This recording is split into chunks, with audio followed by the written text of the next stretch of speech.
جو کہ 1946 میں یہ ادارہ بن رہا ہے international court of Justice United Nation Organisation کے بینر کے تلے. انٹرنیشنل کورٹ آف جسٹس کے اندر 15 ججز الیکٹ ہوتے ہیں, 9 سال ان کی ٹرم ہوتی ہے, اور یونائٹڈ نیشنز جنرل اسمبلی اور سیکیورٹی کونسل سے ممبر اسٹیٹس جو ہوتی ہیں انہی میں سے ہی چنے جاتے ہیں. انٹرنیشنل کورٹ آف جسٹس کا جو ہیڈ آفس ہے, یہ ہیڈ کوارٹر ہے, انٹرنیشنل کورٹ آف جسٹس کی سیٹ یہ ہیگ شہر ہے نیدرلینڈ کا, وہاں پہ موجود ہے.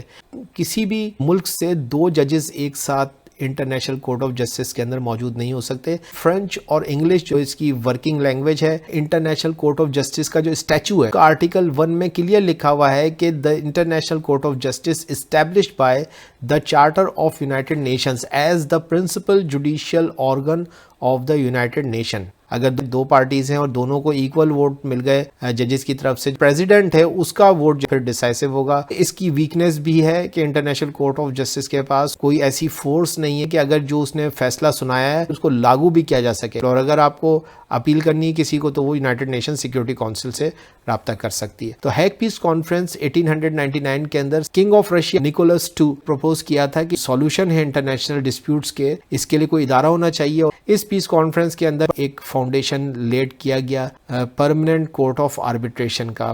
پرماننٹ کورٹ آف آربیٹریشن نے کام کرنا 1902 سے سٹارٹ کیا. 1907 میں پیس کانفرنس دوبارہ سے ہوئی اور پھر ججز کی ٹرم بھی فائنلائز ہوئی. 1919 کے اندر لیگ آف نیشن بنتی ہے, and in 1922 permanent court of international justice was made. تو آرٹیکل 14 کے ذریعے سے 1922 میں permanent court of international justice منظر عام پہ آتی ہے, اور یہ انٹرنیشنل کورٹ کے طور پہ کام کرتا رہا 1922 سے 1946 تک. یہ لیگ آف نیشن کے 14ویں آرٹیکل سے بنا. Main purpose of permanent court of international justice was to ensure global security. 1946 میں officially permanent court of international justice convert ہو جاتی ہے انٹرنیشنل کورٹ آف جسٹس کے اندر.